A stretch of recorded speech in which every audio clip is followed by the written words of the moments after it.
Kembali lagi pada video kali ini saya akan menjelaskan pentingnya sistematika penulisan karya ilmiah.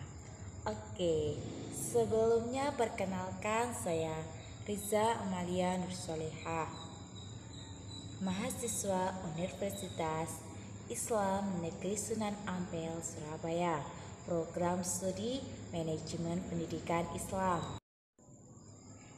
Di video kali ini saya akan menjelaskan sistematika penulisan karya ilmiah. Apa itu karya ilmiah? Karya ilmiah adalah karya tulis yang dibuat berdasarkan fakta-fakta untuk memecahkan suatu permasalahan dengan landasan teori dan metode ilmiah. Tujuan karya ilmiah adalah menyampaikan sebuah informasi dan pikiran secara tegas dan ringkas. Sebuah karya tulis ilmiah dikemukakan berdasarkan sebuah pemikiran, kesimpulan, dan juga pendapat dari penulis. Pemikiran, kesimpulan, dan pendapat tersebut diolah menjadi informasi yang dapat dipahami oleh pembaca.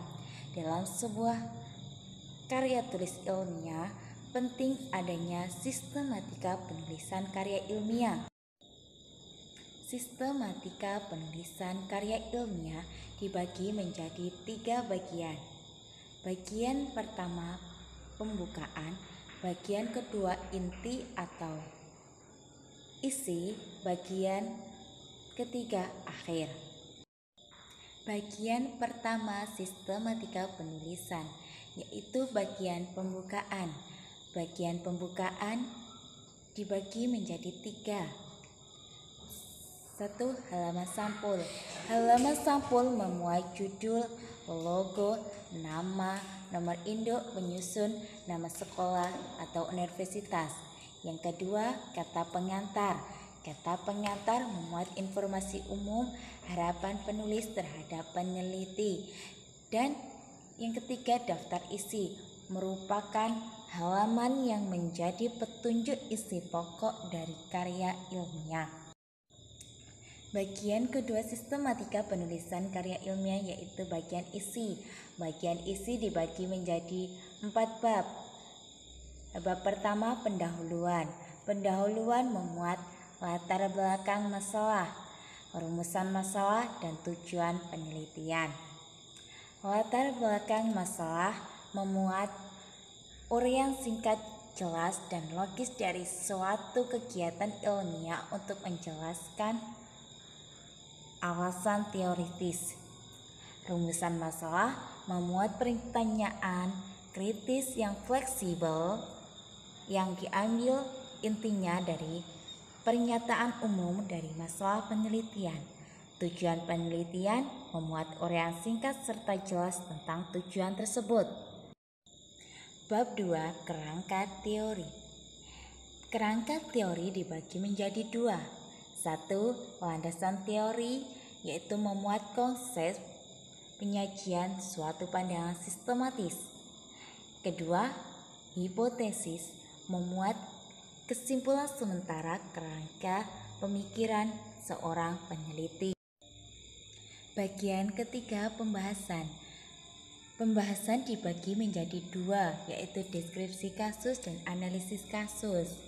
Deskripsi kasus memuat kasus yang diidentifikasi dimulai dengan kasus sederhana sampai pada kasus kompleks dan rumit sesuai dengan urgensi fenomena yang diangkat pada perumusan masalah. Kedua, analisis kasus. Analisis kasus memuat pengkajian terhadap kasus-kasus yang dipilih dengan konsep teori dan temuan-temuan lainnya dianggap perlu. Bab keempat yaitu penutup. Penutup memuat kesimpulan dan saran. Bagian akhir sistematika penulisan itu dibagi menjadi daftar pustaka, lampiran.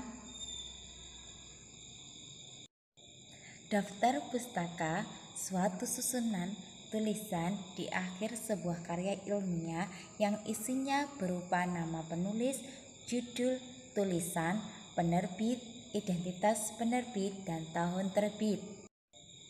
Lampiran. Lampiran adalah dokumen tambahan yang dilampirkan ke dalam dokumen utama. Sekian penjelasan materi pada video kali ini. Semoga video ini bermanfaat. Saya akhiri. Wassalamualaikum warahmatullahi wabarakatuh.